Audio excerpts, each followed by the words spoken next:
Indo British advanced pain clinic నొప్పి మాయం surgery దూరం ఫర్ అపాయింట్మెంట్స్ 9155515563. వంశీ పర్సనల్ లైఫ్లో చేసిన తప్పు ప్రొఫెషనల్ లైఫ్లో కూడా చేశాడు అని అంటే యాక్సెప్ట్ చేస్తావా?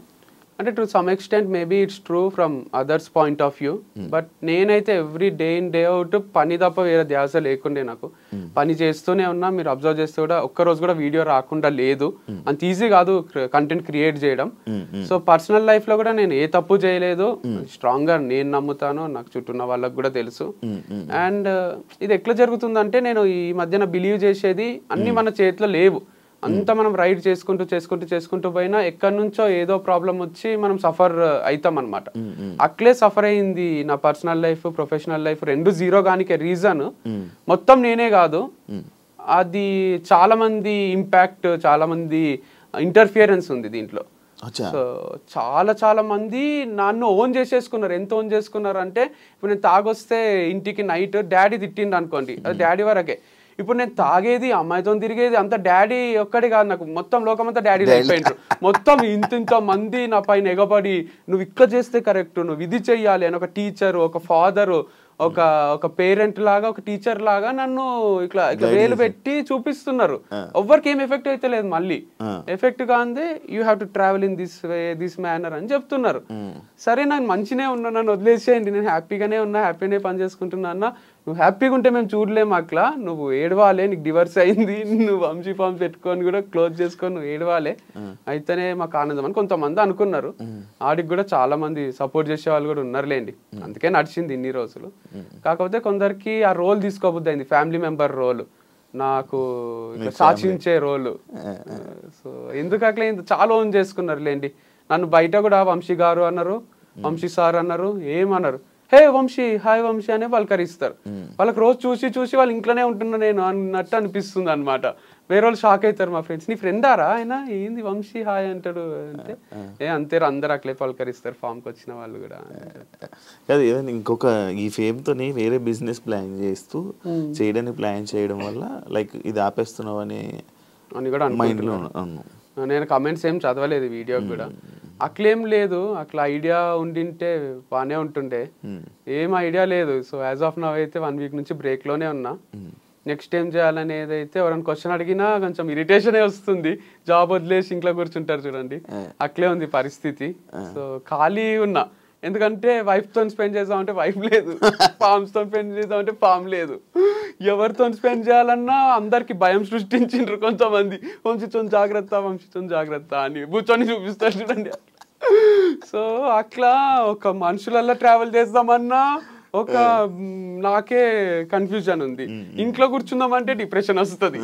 సో ఇంటర్వ్యూ రూమే బాగుందని ఇంటర్వ్యూ ఇస్తున్నా. అందరినీ మోటివేట్ చేసే మీరు ఈ విషయంలో లైక్ ఇప్పుడు ఏదైతే మీ లైఫ్లో జరుగుతుందో అందులో ఫెయిల్యూర్ అయ్యారు, దీన్ని మీరు ఏం చెప్పాలనుకుంటున్నారు? దీంట్లో గ్రేట్ లైఫ్ లెసన్ ఉంది. నాకే కాదు, నా గురించి మాట్లాడిన వాళ్ళకి అందరిది ఒక చాప్టర్ లాగా తీసుకుంటే ఇంతకన్నా మోటివేషన్ ఒకటి ఉండదు. అంటే చెప్పాల్సిన అవసరం లేని మోటివేషన్. ఒక పర్సన్ హైలో స్టార్ట్ అయ్యిండు, మ్యారేజ్ వీడియోస్, మ్యారేజ్ అవి ఫుల్ వ్యూస్ వస్తుండే, మా ఫోటోలకు ఫుల్ లైక్స్ వస్తుండే. తర్వాత డివర్స్ అయినాక నువ్వు వేస్ట్ గా నువ్వు అది ఇది హీరోలా చూసిన వాళ్ళే జీరోలా చూసిండ్రు. మళ్ళీ ప్రొఫెషనల్ గా కూడా అందరు హీరోలా చూసిండ్రు, లాస్ట్కి జీరోలా చూసిండ్రు. నేను ప్రొఫెషనల్ గా జీరో అయితే సెలబ్రేట్ చేసుకుందాం అనుకునే వాళ్ళు కూడా బాధపడ్డారు. మీరు కమెంట్స్ లో నాకు మా అన్న 1-2 చెప్పిండు, నన్ను బాగా నెగిటివ్ చేసి నన్ను వీడు నాశనం అయిపోవాలి, వీడు అమ్మాయిలతో తిరుగుతుండు అది ఇది అనుకున్న వాళ్ళు కూడా అరే మా వల్లనే ఏమన్నా క్లోజ్ అయిందా అని బాధపడుతున్నారు. అంటే దీంట్లో ఏముందంటే లెసన్, ఒక ఎంపైర్ కూలిపోవాలంటే వాళ్ళే తప్పు చేయాల్సిన అవసరం లేదు, చుట్టూన్న వాళ్ళ తప్పుల వల్ల కూడా దాన్ని కూల్చేయచ్చు. వెన్నుపోటు అంటారు కదా, సో ఇది ఒక పెద్ద వెన్నుపోటు లాంటిది. ఇది నన్ను నేను ఊరేసుకొని చచ్చిపోలే, నేను వెనుక నుంచి వచ్చి కుచ్చి చంపినట్టు ఇది. సో నన్ను ఏం చేయలేక నా ఫార్మ్స్ ని చేసేసిండ్రు అని, అది కూడా హార్ట్ బ్రేకే. అంటే చాలా సెన్సిటివే ఇది, ఎందుకంటే లక్షల అప్పు ఉంది, అంటే చాలా అప్పు ఉంది. వాళ్ళందరూ అడుగుతున్నారు, వాళ్ళకి ఏం చెప్పాలో అర్థం కాదు, టైం తీసుకుంటున్నా. అండ్ దాంతోపాటు నెక్స్ట్ ఇన్కమ్ సోర్స్ ఏది లేదు నాకు, అందుకే ఇంత బాధపడుతున్నారేమో పేరెంట్స్ కూడా. అండ్ నా ప్లేస్లు ఉంటే వేరే వాళ్ళు సూసైడ్ చేసుకునే ఛాన్సెస్ ఎక్కువనే ఉండే. నేను బయటికి నవ్వుతున్నా కానీ చాలా సఫకేటింగే ఉంది. నేను ఎట్లా ఓవర్కమ్ చేసి ఇక బతకాలి కాబట్టి ఇంకా ఫ్యూచర్ ఉంటది కాబట్టి ఆ పాట ఉంటది కదా కేర్ ఆఫ్ కంచెరపాలెంలో రేపే టౌన్ చూడాలంటే నీవునికి ఉండాలి గాని సో రేపేం అవుతుందో చూడాలంటే మనం ఉండాలి కదా అందుకు గుండె ధైర్యం ఒక్కటి ఉంది ఇంకేం లేదు నా దగ్గర అసలు ఆస్తులు కూడా లేవు ఆస్తులు అని ఉంటే ఒక 2 ఎకరాలు అమ్మేసి అందరికి తీర్చేస్తుంటే అని ₹1 ఆస్తి లేదు అప్పులు తప్ప ఏం లేవు దాంతో పాటు నెగటివిటీ కూడా ఉంది అవును మరి ఈ నెగటివిటీతో మళ్ళీ వేరే బిజినెస్ చేయలేదు కదా ఒకవేళ ఇది చేసినా కూడా మళ్ళీ అదే నెగటివిటీ స్టార్ట్ అంటే కంప్లీట్ లేదు కదా 100 లేదు 50-50 ఉంది 50 మెంబర్స్ వంశీ హైలైట్ అంటారు 50 మెంబర్స్ వంశీ వేస్ట్ గాడు అంటారు సేమ్ బిగ్ బాస్ లా దాంట్లో ఉంటది చూడండి కొంచెం అట్లుంది యునానిమస్ గా లేదు కాకపోతే నేను అంత క్లాసులలో అక్కడ యునానిమస్ చూస్తుంటే 100 మంది పిల్లలు ఉంటే 98 మంది సార్ హైలైట్ చెప్తాడని మంచి అట్లుంటుండే కాదు ఇప్పుడు నువ్వు ఏదైనా వేరే బిజినెస్ పెట్టావనుకో మళ్ళీ ఇదే పోట్లు ఇవే పాయింట్లు ఇవే కామెంట్లు ఇదే బ్యాడ్ చేస్తే ఏం చేస్తావు అందుకే ఆలోచిస్తున్నా వెనకాలండి నడిపియాలా అని నేను ఆన్ స్క్రీన్ రాకుండా దాచుకొని వెనకాల ముందు వేరే ఫేస్ ని పెట్టి వేరే హీరోనో హీరోయిన్ అట్లా చేయాలి లేదా ఇదంతా వద్దు అనుకొని వేరే ఏదైనా జాబ్ చేయొచ్చు లేదా ఇంకో వ్యవసాయం కనపడకుండా చేయొచ్చు అంటే జాబ్ అంటే ఫ్లెక్సిబుల్ గా మనకు తగ్గట్టు ఏదన్నా నెలకు 5 లక్షలు ఇచ్చిండ్రు అనుకోండి 8 గంటల జాబ్ ఉంది అనుకోండి చేయగలను అంటే అప్పులు తీర్చేంత వరకు చేసేస్తా సో అది ఒక 2 years చేసి అప్పులన్నీ తీర్చి తర్వాత ఏదైనా స్టార్ట్ చేసుకుంటా నెలకు 5 లక్షలు 2 years పని చేయాలి అప్పుడు తీర్చదు అప్పు అందుకంటే 60 లక్షలు దాంట్లో ఒక 10 లక్షల నా ఖర్చులు పోయినా ₹1 అప్పు అనేది తీరిపోతుంది ₹1 ఉంది అప్పు ఆల్మోస్ట్ ఉంది సో 50 లక్షలు వరకు ఒక ఇన్వెస్టర్కే ఉంది ఇంకా కూడా లక్షలు ఉన్నాయి వేరే వాళ్ళకు బాగానే అయినాయి కానీ ఏమో దీని వల్ల ఏమైనా వచ్చే ఉన్నాయి ఇప్పుడు ఈ సేల్ ఏం లేవు చిల్లర పైసలు రావడమే ఓనర్ ఒకటి ఏమైనా అడ్వాన్స్ తిరిగిస్తే అది హెల్ప్ అవుతుంది 6 నెలలు అడ్వాన్స్ ఉంది వాళ్ళ దగ్గర 1 నెల నేను ఇయ్యలేదు ఇంకో 5 నెలలు ఉంది వాళ్ళు కూడా ఏమో అంటున్నారు చూడాలి మరి 5 నెలలు ఉన్నది అంటే నడిపించాల్సింది ఒక 5 నెలలు అలాగా అట్లా ఒప్పుకుంటలేరు ఇయ్యో నడిపియో అంటున్నారు ఇప్పుడు మనం అమౌంట్ పే చేసి కరెంట్ మంత్ది కూడా నడిపియమంటున్నారు 5 నెలలు ఉంది కానీ నడిపించుకుంటాము అంటే అట్లా ఒప్పుకుంటలేరు మీ పేరెంట్స్ లైక్ డౌట్ జనరల్గా లైక్ ఇప్పుడు మీ పర్సనల్ లైఫ్లోనే ఫెయిల్ అయ్యి మళ్ళీ ప్రొఫెషనల్ ఇలా ఫెయిల్ అయ్యి ఇలా మీ ఫ్యామిలీ మెంబర్స్ కానీ మీ పేరెంట్స్ కానీ ఏం రియాక్ట్ అవుతున్నారు ఏమంటున్నారు అని అంటే it's not over until it's over వాళ్ళకు కూడా తెలుసు వంశీ చాలా strong character hill bounce back strongly అని అందరూ నమ్ముతున్నారు జనాలు కూడా నమ్ముతున్నారు ఎందుకంటే ఒక చాప్టర్ ఎండ్ అయింది బుక్ అంటే ఒక చాప్టర్ కాదు కదా 100 చాప్టర్లు ఉంటాయి దాంట్లో ఒక చాప్టర్ ఎండ్ అయితే ఎండ్ కాదు కదా కాకపోతే ఫెయిల్ అనేది కూడా ఫస్ట్ అంతా సక్సెస్ తర్వాత అంతా ఫెయిల్ మళ్ళీ సక్సెస్ మళ్ళీ ఫెయిల్ మళ్ళీ ఒకటి స్టార్ట్ చేసి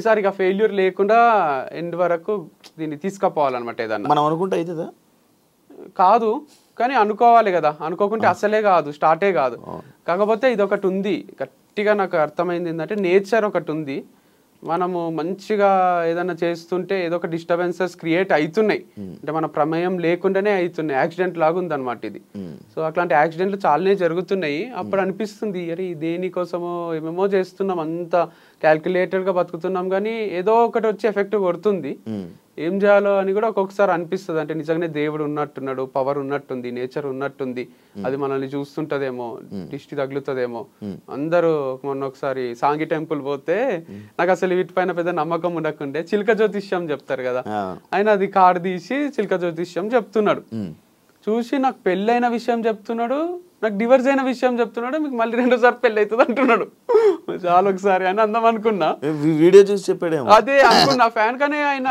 అసలు చాలా ఏజ్డ్ పర్సన్ ఉన్నాడు ఆయన ఏం గుర్తుపట్టినట్టు లేడు వెరైటీ ఉన్నట్లేండి ఆయన ఫ్యాన్ అయితే అర్థమైపోతుండే ఆయన అదొకటే కాదు ఇంకా వేరే కూడా నిజాలు చెప్తున్నాడు ఇక ఇంది ఇంత పవర్ ఉంటుందా అంటే వేరే వాళ్ళ పక్కన వాళ్ళ నా ఫ్రెండ్స్ అంటున్నారు దాంట్లో ఏదో ఫార్ములా ఉంటదంట రాశులు అవి సరే అది పోని మహాబలేశ్వర్ పోయిన ఆడ చెయ్యి చూసి ఆయన నాకు ఎవరి వల్ల ప్రాబ్లమ్స్ వస్తాయి ఏమైతుంది నీ దగ్గర అందరు డబ్బులు ఉన్నాయి అనుకుంటారు కానీ నీ దగ్గర లేవు అని north Indian palmist same Prabhas లాగా చెయ్యి చూసి మొత్తం చెప్తున్నాడు ఇట్లా కళ్ళ కట్టినట్టు నువ్వు మనసులో ఒక నంబర్ అనుకో నువ్వు మీ అమ్మ పేరు అనుకో ఏ నంబర్ అనుకున్నావు నేను చెప్తా అని నేను మనసులో అనుకున్న నంబర్ అయినా బయటికి చెప్తున్నాడు ఇక అంతకన్నా విచిత్రం ఉంటుంది మళ్ళీ నంబర్ ఏదో 1 to 10 కూడా కాదు 1 to 30 మధ్యలో ఒక నంబర్ అనుకో నేను చెప్తా అంటున్నాడు మనసులో లిప్ రీడింగ్ లేదు ఏం లేదు అట్లాంటివి ఒక 5-6 విషయాలు చెప్పిండు ఆయన అప్పుడు ఈ జాతకాల మీద దీని మీద ఇదంతా నిజంగా ఉన్నట్టుంది, వీళ్ళు చాలా పవర్ఫుల్ ఉన్నారు. రాధేశ్యామ్ అని సినిమా తీసిండు కదా,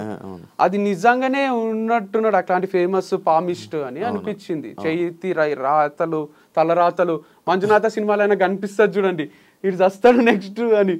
అట్లా ఉన్నారు ఆ పవర్ కనుక్కునేటోళ్ళు, ఫ్యూచర్ ప్రెడిక్ట్ చేసేటోళ్ళు ఉన్నారు అనమాట. పాస్ట్ చెప్తున్నారు, ఫ్యూచర్ చెప్తున్నారు వాళ్ళు. నీకు రాధేశ్యామ్ సినిమా నచ్చుతుందా? కొంచెం నచ్చింది, ఎండింగ్ అదంతా కూడా నాకు బాగా అనిపించింది. ఫ్లాప్ అయింది కానీ ఫ్లాప్ అయింది కానీ సమాజం యాక్సెప్ట్ చేయదు మనకి సినిమా నచ్చిందంటే. యాక్సెప్ట్ చేయదు, కాకపోతే అది కొంచెం క్రియేటివ్ అనిపించింది. జిల్లు డైరెక్టర్ కదా రాధాకృష్ణ.